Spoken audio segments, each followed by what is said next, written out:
کتاب ضرورت هم شته خو په ژوند کې د رباب ضرورت هم شته. دا سړی د ګلو کار نه مني ګوره دې سړي ته د ګلاب ښکلو کې دا یو ښکلی اول ښکلی دی قد او قامت ویښته بس مړه مکمل ښکلی دی او په ټولو ښکلو کې دا یو ښکلی اول ښکلی دی قد او قامت ویښته بس مړه مکمل ښکلی دی او دا سړی داسې ښکلی نه دی چې د رنګه ښه دی دا سړی ښه عمل کوي په دغه چل ښکلی دی او د لر او بر په صفتونو باندې نه مړېږم دلته مردان ښایسته دی هلته کې کابل ښکلی دی د لر او بر په صفتونو باندې نه مړېږم دلته مردان ښایسته دی هلته کې کابل ښکلی دی د پښتنې پیغلې په سر کلو پټخه ښکاري نو د پښتون د دغه ښکلي پټکي ول ښکلی دی او چاته یې وي چې دا شاعر دی او صحیب یې نوم دی دا ښکلی نه دی خو د دې هلک غزل ښکلی دی. مننه. همت وکه تکړه شه رابیدار شه مسلمانه د دې خاورې د امن طلبګار شه مسلمانه ته ګوره چې د امن بیرغ څنګه پورته کیږي یو ځل د باچا خان بابا په لار شه مسلمانه او نو دا سړی خو تاله په نړۍ کې امن ګوري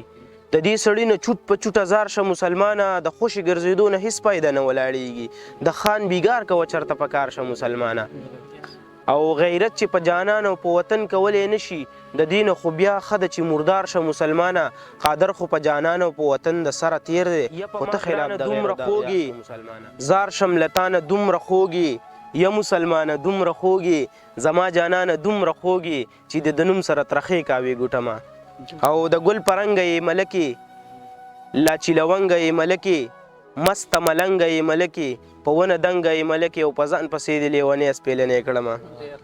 او یک کلیواله مسافره یم بدحاله مسافره رامې شخواله مسافره زه پر اقباله مسافره وطن ته راشه لیونۍ در پسې یمه دا لا تلی نه دی خو ټپیزه دې ورته ډالۍ دا روان دی سبا نه بل سبا او په انتظار د لیونۍ کړم په لویه لار د لیونۍ کړم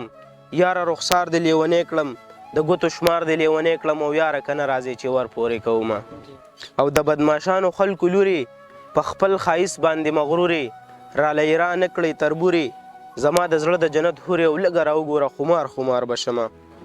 ښکلي په هر وطن کې زیات دي د پېښور دی که د سوات دی